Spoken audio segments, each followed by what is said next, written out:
les données, soyons clairs. Parmi tous ces groupes d'attaquants, donc on a identifié, dans le rapport, on les liste tous, on en a 60% qui sont clairement pro-russes. Dans les 40% autres, vous en avez certains qui sont pro-ukrainiens, d'autres qui ne se positionnent pas. Donc vous avez vraiment ce conflit qui est là, avec une dominance très importante du côté pro-russe. Voilà à peu près les points importants. Je vais quand même préciser autre chose, c'est que quand je dis qu'il y a eu cette latéralisation du conflit, ce n'est pas qu'à l'Europe, parce que les candidats à l'Europe, donc par exemple le Monténégro ou la Moldavie qui souhaitent rentrer, ont aussi eu une explosion d'attaques DDoS dans leur pays. Et ça, c'est quelque chose qui n'était pas du tout courant et ils s'y attendaient pas du tout. Donc voilà, donc là, c'est un phénomène aussi qu'on a pu découvrir mené par ces actions. Voilà en quelques mots ce rapport et je vous invite à le télécharger. Merci Yvan. Donc, si je comprends bien, et ce qui est contre-intuitif, au début de la guerre en Ukraine, tous les RSSI qui sont dans la salle ont dû recevoir une instruction de leur board de monter leur niveau de vigilance parce qu'on s'attendait à des attaques massives, des attaques en dehors finalement des frontières de l'Ukraine. Et ce n'est pas ce qui s'est passé. C'est-à-dire que le grand soir des attaques cyber, il n'a pas eu lieu en février-mars. Et on s'est rendu compte que finalement, les groupes mafieux et malveillants qui étaient fédérés par la Russie se sont concentrés sur l'Ukraine. Alors que finalement, ce grand soir, entre guillemets, des attaques qui finissent par toucher le secteur privé également, parce qu'on parle d'attaques DDoS sur des infrastructures de transport, sur des infrastructures électriques et aussi des infrastructures gouvernementales, c'est une coordination de la Russie pour mener des attaques de déstabilisation dans des pays qui ont pris position contre la Russie et essayer d'influencer sur le sentiment des populations de manière à diminuer finalement l'investissement de ces pays européens au soutien de l'Ukraine. Et donc, on se rend compte finalement, cette analyse géostratégique et le côté finalement stratégique dont je parlais tout à l'heure de la CTI, il n'a pas vraiment fonctionné, alors notamment en France ou dans d'autres pays. Est-ce que, Yvan, tu peux m'expliquer quel est l'écosystème et comment il fonctionne aujourd'hui et pourquoi on en est à ce niveau-là ? Oui. Alors, analysons un peu notre paysage, analysons déjà du côté de la victime. Enfin, les victimes, si je prends un peu le marché français et européen, on a on a les utilisateurs finaux qui reçoivent régulièrement des phishing, on a les entreprises, plus ou moins petites, qui reçoivent du DDoS ou du ransomware. On a des organisations gouvernementales qui vont recevoir souvent des attaques de type espionnage ou des organisations à but non lucratif qui sont plus visées par des activistes. Et puis, on va avoir ces différentes entreprises vont avoir un niveau de maturité extrêmement différent. Qu'est-ce que j'appelle différent? Ça veut dire que certains sont petites et donc ne peuvent pas avoir tout un dispositif, un arsenal pour se protéger, et le moindre ransomware met complètement à mal la société. C'est exactement ce qui s'est passé en 2021. On avait toutes nos municipalités, par exemple, qui tombaient parce qu'elles recevaient un malware. C'était quelque chose d'assez problématique. Donc ça, c'est la situation, des maturités un peu pas du même niveau. Et puis, on a un marché qui est extrêmement fragmenté au niveau, par exemple, de la threat intel. On voit exactement beaucoup d'acteurs. Chaque acteur a plus ou moins sa partie. Et puis, quand on veut se lancer dans un programme de threat intel, qu'est-ce que c'est compliqué? J'explique. On a des plateformes. Donc là, il faut choisir la plateforme, il faut la comparer, sur quel axe, c'est quelque chose, c'est compliqué, il y a toute une analyse. Il y a des feeds, des feeds de threat intel. Il faut comparer un feed de threat intel. C'est compliqué. Certains vont commencer à dire ah, mais je vais regarder les sources et je vais voir en fonction des sources. Finalement, est-ce que c'est la bonne action? Je vous rassure, c'est pas du tout la bonne action. Il y a plein de choses, c'est en fonction de la fraîcheur de l'information, la façon de la pertinence, de la qualification. Finalement, il faut que chacun fasse le compromis entre je veux une information très fraîche ou je veux une information qualifiée. Donc là, il y a une position à prendre. Et puis, il y a ceux qui vont vendre du service, ce genre de choses. Et puis, chacun avec son propre langage, son propre connecteur, tout ce genre de choses. Et après, quand on a tout ça, on va vouloir l'utiliser dans son entreprise. On va devoir dire, finalement, voilà, je veux l'opérationnaliser dans mon SOC, je veux l'utiliser dans... Le RSSI va venir en disant comment je peux bénéficier de la threat intel, quel est mon ROI. Enfin, il y a énormément de questions qui se posent derrière. Et les réponses ne sont pas forcément assez simples. Et en plus, on va rajouter le côté de la souveraineté, parce qu'on parle de renseignement d'intérêt cyber, on parle d'attaques qu'on a eues dans l'entreprise. Est-ce qu'on accepte de partager avec d'autres? Est-ce qu'on garde ça au niveau français, au niveau européen? Est-ce que je le partage à ma communauté ou plus large? toutes ces questions-là, il y a besoin de structurer tout ça. Donc voilà, le maître mot, en fait, pour moi, il y a une histoire de compromis et justement de clarification sur tous ces éléments-là. Pour illustrer un peu ce que tu dis, Yvan, sur ce sujet du partage d'informations, alors, et cette notion de souveraineté, hein, je reviens déjà sur ce point-là. Aujourd'hui, si on veut protéger nos infrastructures d'importance vitale, nos banques, nos institutions en France ou au niveau européen, on a besoin d'avoir accès à du renseignement et de l'information. Et pour y avoir accès, quelle que soit la situation géopolitique sur le marché. Donc on a besoin effectivement de créer cette information, de la générer, un bon niveau de qualité, mais d'être sûr que cette production soit permanente, quel que soit le contexte géopolitique, d'où ces enjeux de souveraineté.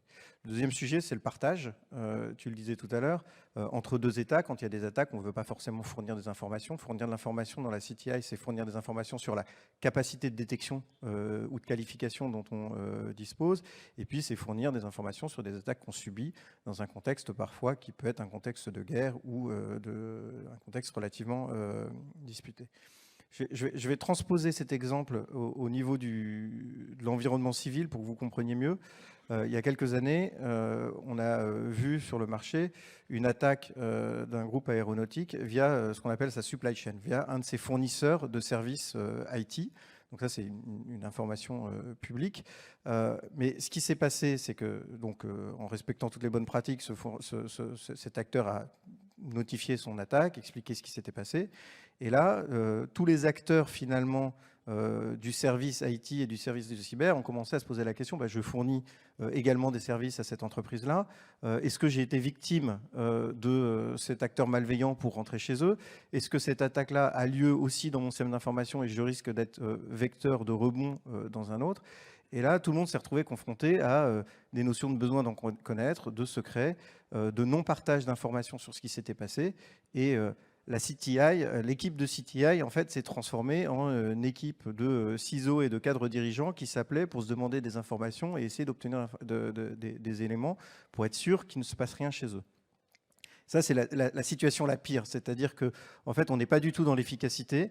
On est dans de la diffusion d'informations qui remonte plusieurs niveaux hiérarchiques et qui redescend, donc on perd de la pertinence et on n'a pas toujours accès à des éléments concrets qui permettent d'être relativement efficaces. Ça fait quelques années, Yvan, que tu partages et que tu travailles dans la création un peu c'est un système de collaboration. Ça aboutit il y a peu de temps à la création d'une nouvelle plateforme qu'on appelle SCRED, le socle commun de renseignement d'intérêt cyber et de détection. Est-ce que tu peux nous expliquer ce que c'est et ce que ça va nous amener? Alors, oui. SCRED, qu'est-ce que c'est? C'est l'objectif, c'est d'avoir un socle commun que je vais vous expliquer, mais qui a pour objectif justement de monter la résilience un peu au niveau national justement et de fédérer un peu l'écosystème cyber français. Donc l'objectif, là déjà on a commencé, on s'est associé avec 11 acteurs, donc des acteurs de la threat intel, hein. On va avoir Sequoia, Thales, Core Lab. On va avoir des acteurs de la détection, Glimpse, Arfanglable, Evidian. On va avoir d'autres qui sont sur l'analyse de la tendance, capable de grapher des réseaux pour essayer de sortir des éléments. Donc ça va être GeoTrend. On va avoir des plateformes, la plateforme OpenCTI avec Filigrane, et puis tout ce qui est réseau d'anonymisation pour être capable de contacter, d'aller rechercher pour essayer de sécuriser les connexions Internet avec Snowpack. Et puis, on va s'appuyer sur 2 instituts de recherche, l'Institut Mines Télécom et l'INP Grenoble.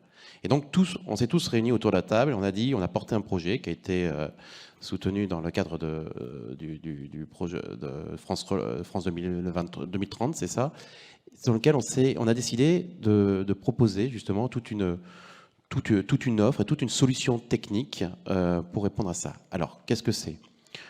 Quand on a commencé à réfléchir, on s'est dit il est vital de créer un réseau national capable de remonter les éléments pour comprendre ce qui se passe à l'instant T. C'est-à-dire d'avoir... Mon rêve, c'est d'avoir une météo cyber, en gros, qui dit exactement comme on a la météo. Aujourd'hui, il fait beau, demain, il va pleuvoir. Bon, c'est ça l'idée, mais pour faire ça, il faut être capable de capturer l'information plus bas, d'être capable de l'agréger, de remonter et d'avoir des modèles. C'est le principe. Donc, ce qu'on va mettre en place, on va mettre en place tout un système de partage et de collaboration à travers donc tout un réseau qu'on va construire et puis des plateformes d'échange. On va avoir des capacités d'analyse et de prédiction. Donc là, il faut comprendre qu'on va avoir tout un système d'analyse de fichiers, d'analyse de malware, d'analyse de sémantique pour comprendre tout simplement pour éviter d'envoyer ces malwares, ces fichiers dans un cloud américain, où justement, pour des fois, on a envie d'avoir une réponse et puis on veut pouvoir pousser les startups et les startups françaises. Donc, on va essayer, justement, on va construire ce système-là et on va fédérer. Donc, les acteurs vont pouvoir s'intégrer, ceux qui ont une capacité d'analyse vont pouvoir se brancher dedans pour rendre le service, pour entraîner leurs algorithmes, pour s'améliorer. Et puis, ça va rendre un service pour les personnes les différentes personnes qui voudraient justement se faire analyser quelque chose d'étrange. On a tout un côté traitement de la donnée par communauté d'intérêt. Là, il faut comprendre qu'on va verticaliser et on va travailler sur des secteurs d'intérêt. Donc, ça peut être l'aéro, ça peut être le transport, ça peut être la finance, ça peut être, ou alors ça peut être tout simplement une thématique. Le Covid, par exemple. Au bout d'un moment, il y a eu une thématique, une volonté de se regrouper. Donc, on va construire des communautés d'intérêt, d'être capable de traiter de la donnée et de se partager de la donnée et de construire un catalogue de services dédié à un domaine particulier. Des bases de connaissances de la menace cyber. Donc, ce que j'appelle là, c'est qu'on va utiliser OpenCTI, qu'on va vitaminer, qu'on va mettre sous stéroïdes, tout ça, et puis qui sera la plateforme pour justement pouvoir consulter, analyser, et puis avoir justement ce cockpit un peu de connaissance de la menace. Et tout ça avec une notion de souveraineté. Donc là, pour la souveraineté, on va s'appuyer sur la société Sens, qui est le travail que c'est la société entre Thales et Google qui a été construit, qui a pour objectif d'être Secnum Cloud et qui va justement qui va héberger toute cette solution-là. Concrètement, Scred, ce sont des connecteurs, vous allez pouvoir toute une liste de connecteurs, de méthodologies pour utiliser. Ça va être aussi des catalogues de services, ça va être une explication, mais surtout des données. C'est-à-dire que là, il va y avoir un feed qu'on appelle l'open feed, sur lequel vous pourrez récupérer avec tout à l'état de l'art, avec toutes les données pertinentes, qui va permettre justement que vous pouvez utiliser un feed gratuit pour pouvoir justement mettre dans les SOC, mettre dans les différents ou entraîner vos outils de détection pour ceux qui sont des acteurs qui veulent justement utiliser la threat intel et qui n'ont pas cette velléité à vouloir reconstruire un centre de threat intel. Je pense que c'est tout. Oui, c'est tout pour moi sur cette partie-là. Et du coup, parce que donc tu nous annonces le lancement du projet, quand est-ce qu'on pourra bénéficier de ces feeds gratuits, de ces offres? Comment ça fonctionne en fait? Alors, 2023, on a déjà la plateforme pour la core team qui est présente déjà pour fonctionner. Et à partir de 2024, on va commencer à sortir à ouvrir à des bêta-testeurs. Donc des bêta-testeurs qui voudraient justement s'intégrer comme proposer un outil d'analyse, un outil, quelque chose qui voudrait essayer de tester, voir les données qu'ils pourraient capturer. Ou alors un bêta-testeur qui voudrait consommer, l'amener dans la détection, justement utiliser pour sa détection, ce genre de choses. Donc dès 2024, on ouvre ce programme de bêta testing et on va on va commencer à essayer de classifier ceux qui sont intéressés pour pouvoir justement les mettre dans des communautés et voir comment on peut traiter ça, pour avoir un feedback. Et en 2025, fin 2025, Q3, on a Scred qui est opérationnel. Donc c'est dans les grandes lignes, c'est ça. Pour le business model, je me permets, il va y avoir une partie qui est pour tous, qui est le socle commun avec tous ces outils, avec ces données, avec cette plateforme, avec une plateforme un peu globale. Et après, il y a un service premium qui va rajouter pour que les industriels puissent commercialiser, pour faire leur go-to-market et commercialiser en s'appuyant sur les référentiels qui auront été définis. Et alors maintenant, la question que je me pose, elle est plus pour toi Alexis, c'est comment tu vois ce projet, il a l'air sympa, et comment vois-tu le développement de ce projet Scred? Alors, je pense qu'il y a plusieurs étapes. Donc le premier élément important, c'est finalement qu'on est en train de créer la plateforme de partage et de collaboration qui va permettre de communiquer et d'échanger des données en toute confiance, ça c'est un élément important, et de garantir que l'information qui est transmise à un tiers pour un certain usage, elle est anonymisée de la bonne manière, les accès sont contrôlés et que cette information, on en contrôle l'usage. Ça c'est un élément très important. On a parlé d'un grand nombre d'acteurs de la CTI et de la détection qui vont amener de l'information à l'intérieur, qui vont amener un de leurs assets, une de leurs capacités. Le sujet, c'est de garantir finalement que cette information, elle est utilisée de la bonne manière et que aussi nos clients et les utilisateurs, les RSSI et équipes de SOC, soient capables d'alimenter et d'amener de l'information pertinente du terrain pour le bénéfice de leur communauté. Et c'est cette notion finalement de communauté d'intérêt. Donc un des premiers jalons, c'est l'adoption par ces communautés d'intérêt, ces secteurs particuliers, de manière à ce qu'ils puissent partager cette information. Le deuxième élément, et on en parlait en introduction, c'est un sujet d'accompagnement européen. Une plateforme de ce type-là, au niveau français, c'est bien. Ça permet d'échanger entre Français des éléments. Ça ne veut pas dire que la source d'information, elle est que française, hein. On a de la donnée qui va venir de partout dans le monde et de différents capteurs. Mais aujourd'hui, on est dans une communauté française. On a besoin d'être capable d'étendre ce modèle de partage d'informations et de compréhension de l'état de la menace à l'ensemble de l'écosystème européen à minima. Et pour ça, il y a deux axes possibles, hein. On l'a dit, on est au début du projet et on va voir comment ça se développe.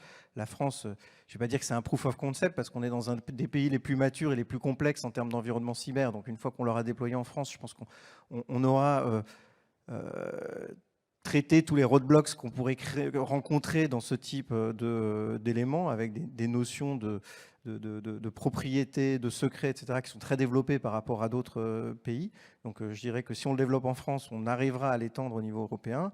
La question, c'est est-ce que cette plateforme a la vocation à s'étendre, par exemple en utilisant les réseaux de SOC des acteurs français répartis dans plusieurs pays pour commencer à l'alimenter et fournir de l'information et de la donnée dans les différents pays européens, ou est-ce qu'on va plutôt aller dans un modèle finalement de plateforme nationale, parce qu'on peut avoir des notions de secret ou de besoin finalement d'en connaître national, donc des réplications de plateformes de type Scred dans différents pays qui pourraient demain être fédérées au niveau européen par une métaplateforme, je ne sais pas, gérée par la Commission européenne, mais qui accompagnerait finalement cette notion de dôme de protection européenne mentionnée par le commissaire Breton hier.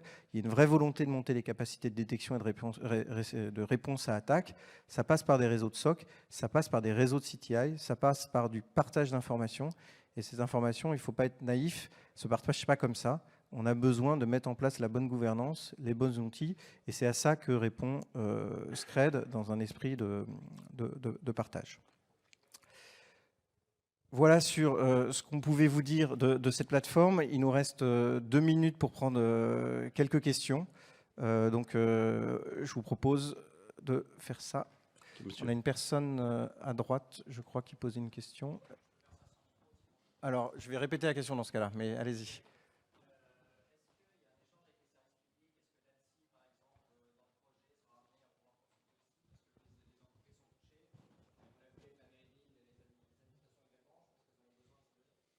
Alors la question, hein, parce qu'on a le sujet de traduction derrière, c'est est-ce que les institutions publiques sont impliquées dans le projet, notamment l'ANSSI, et puis l'ensemble finalement des collectivités et des ministères qui pourraient être intéressés, parce qu'elles sont aussi soumises à ce type d'attaque. Yvan ?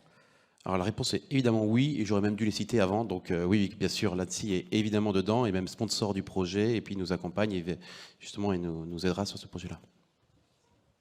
Je pense qu'il est important de comprendre que c'est une initiative qui est aussi soutenue par l'industrie, mais on a besoin de la collaboration avec tous les organismes publics.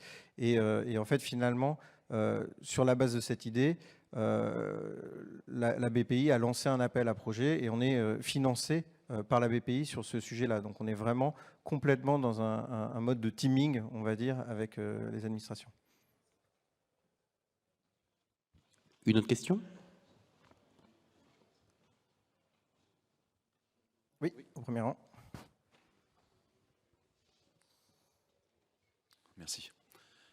quand tu dis que le Scred sera porté par la société Sens, et donc s'appuiera, on va dire, ou reposera sur le cloud souverain, ça veut dire quoi concrètement? Alors, c'est pas alors, Scred sera hébergé dans Sens, qui est un cloud de confiance qui sera labellisé Secnum Cloud. Donc, Scred, c'est un consortium porté par Thales. On développe la plateforme, les solutions, les services autour de ça, mais on l'héberge finalement dans un cadre qui nous protège des lois extraterritoriales, qui est un cloud certifié Secnum Cloud. Donc, je dirais plutôt un cloud de confiance, un cloud souverain. Et donc, effectivement, on s'appuie sur cet acteur-là, qui est un des premiers aujourd'hui à nous donner de la visibilité aussi sur la roadmap de déploiement de la plateforme et qui va être synchronisée, entre guillemets, avec la mise à disposition de Scred.